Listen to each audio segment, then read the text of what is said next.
கோடீஸ்வரி வந்து அவங்க வீட்டுக்காரர்கிட்ட சொல்கிறாங்க, இந்த மாதிரி வந்து ரயில்வே தண்டவாளம், அதே மாதிரி வந்து எங்கெல்லாம் வந்து பஸ் ஸ்டாண்ட் வந்து ரோட்டில் அந்த மாதிரி இடத்துலலாம் மகாவை தேடி பார்க்கணும். எனக்கு ரொம்ப பயமாக இருக்குது.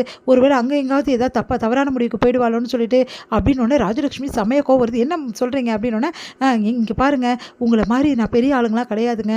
எங்களை மாதிரி இருக்க ஆளுங்க எப்படி நாங்கள் யோசிப்போம், அதுதானே நாங்கள் யோசிப்போம் அப்படின்னோடனே, எப்படி நீங்கள் இப்படிலாம் யோசிப்பீங்க, நாங்கன்னா மகாவை கொடுமைப்படுத்துகிறோமா, எப்படி நீங்களாம் சொல்லுவீங்க அப்படின்னோடனே, ஆமாம் சொல்ல மாட்டாங்களா பின்ன, அவங்களுக்கு என்ன வந்தது, இவங்க இப்படி தானே பேசுவாங்க, இந்த மாதிரி ஆளுங்க தானே இவங்க அப்படின்னு சொல்லிட்டு போட்டு போட்டு கொடுக்குறாங்க சித்ரா. அதை கேட்டு வந்து அப்படியே வந்து நிற்கிறாங்க. உடனே வந்து என்ன பண்ணுறாங்கன்னா, நாங்கள் என்ன சொல்லிட்டோம் இப்போ ஓவராக பண்ணுறீங்க, நாங்கள் எங்கள் குழந்தை எங்கே போனால், மகா எங்கே போனான்னு நாங்கள் தேடிட்டுருக்கோம், இதில் என்ன தப்பு இருக்குது, நாங்கள் போய் தேடுறோம், உங்களுக்கு என்ன பிரச்சனை அப்படின்னு சொல்லிட்டு கோடீஸ்வரி சொல்லிட்டு இருக்காங்க. அம்மா அப்படி சொன்னோன்னே பார்த்தா மகா வந்து நிற்கிறாங்க. ஓடி போய் கட்டிக்கிறாங்க கோடீஸ்வரி. எங்கம்மா போனேன்னொன்னே, வந்துட்டியா நீ, அப்பா நீ வராமல் எவ்வளோ பிரச்சனை தெரியுமா, இங்கே ராஜலட்சுமியும் மற்றவங்களெல்லாம் எப்படியெல்லாம் உங்கள் அம்மா அப்பா கேட்டாங்க தெரியுமா கேள்வி, உங்கள் அப்பா வந்து அந்த கேள்வி கேட்குறாரு சூர்யாவை, நீ வந்து மேலோகத்துக்கு போன மாதிரி ஓவராக இங்கே சீரை போட்டுட்ருக்காங்க எல்லாரும், என்ன தான் நினச்சிட்டு இருக்காங்க இவங்கெல்லாம், எங்கள் குடும்பத்தை அசிங்கப்படுத்துகிறாங்க அப்படின்ற மாதிரி சொல்லிக்கிட்டே இருக்காங்க வந்து சித்ரா. அதையெல்லாம் கேட்ட மகா செமையாக டென்ஷன் ஆகிறாங்க. என்னம்மா நீங்கள் இப்படி பண்ணி வச்சுருக்கீங்க, எங்கள் வீட்டு ஆளுங்களை வந்து பேசுறதுக்கு நீங்கள் யார் முதல்ல அப்படின்னு ஒன்று அப்படியே அதிர்ச்சியாக பார்க்குறாங்க கோடீஸ்வரி அவங்க வீட்டுக்காரோ. பின்ன என்னம்மா என்ன நினச்சிட்ருக்கீங்க, இவங்களாம் வந்து அப்படிப்பட்டவங்களா, எப்படி நீங்கள் இப்படிலாம் யோசிப்பீங்க, கொஞ்சம் கூட நான் எங்கே போனேன்னு உங்களுக்கு தெரியுமா, அதாம்மா நீ எங்கேம்மா போனேன் அப்படின்னோடனே, நான் போனதில் ஒரு பக்கம் இருக்கட்டும்மா, இவங்க எங்கள் வீட்டுக்கு ஆளுங்களை குறை சொல்லிட்டு எப்படி நீங்கள் பேசுவீங்க அப்படின்னு சொல்லிட்டு மகா வந்து ஓவராக பேசிகிட்டு இருக்காங்க.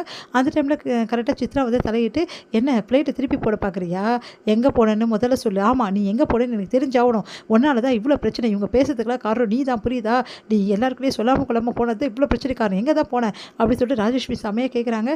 உடனே மகா வந்து என்ன சொல்கிறதுன்னு தயங்கி நிற்கிறாங்க. அது வந்து அப்படின்னு சொல்லிட்டு உடனே நான் சொல்கிறேன் அப்படின்னு சொல்லிட்டு தாத்தா வந்து சொல்ல ஆரம்பிக்கிறாரு.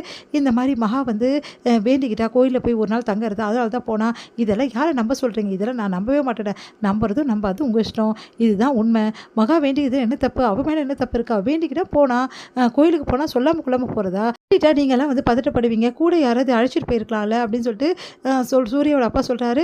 உடனே வந்து கூட அழைச்சிட்டு போனால் அவங்களுக்கு கஷ்டம் மகா யோசிப்பா, மகா தான் யாருக்கும் எந்த கஷ்டமும் தரமாட்டாளே அப்படின்னு.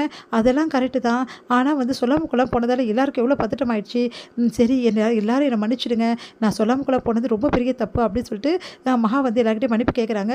மன்னிப்பு கேட்டு ஆயிடுச்சா அப்படின்னோடனே, இங்கே பாருமா, உங்களுக்கெல்லாம் என்ன பிரச்சனை, இப்போது அவள் போயிட்டா, அதோ திரும்பி வந்துட்டா, மன்னிப்பும் கேட்டுட்டா, இதுக்கப்புறம் என்ன பிரச்சனை உங்களுக்குலாம், அவங்கவுங்க வேலையை பாரு, இதெல்லாம் நம்பக்கூடியதான், எனக்கு இல்லைப்பா, நம்மளாலாம் நம்பாமல் இரு அப்படின்னு சொல்லிட்டு பாட்டி வந்து கேட்குறாங்க வந்து சித்ராவை.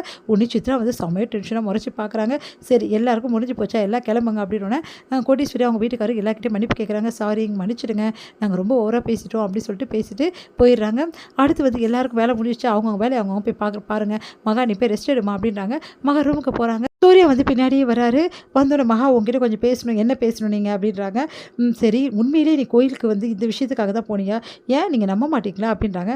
நம்புறதுக்காக சொல்லலை, சத்தியமாக சொல்லு, நீ வந்து உண்மையாகவே இந்த விஷயத்துக்கு தான் போனேன்னு சொல்லிட்டு ஏதோ விஷயம் தெரிஞ்சிருக்கு உனக்கு, என்ன விஷயம் சொல்லு அப்படின்னோடனே, என்ன தெரியும்னு நினச்சிங்க, நீங்கள் என்கிட்ட அன்போட பாசத்தோட காதலோடு தானே இருக்கீங்க, அது உண்மை தானே.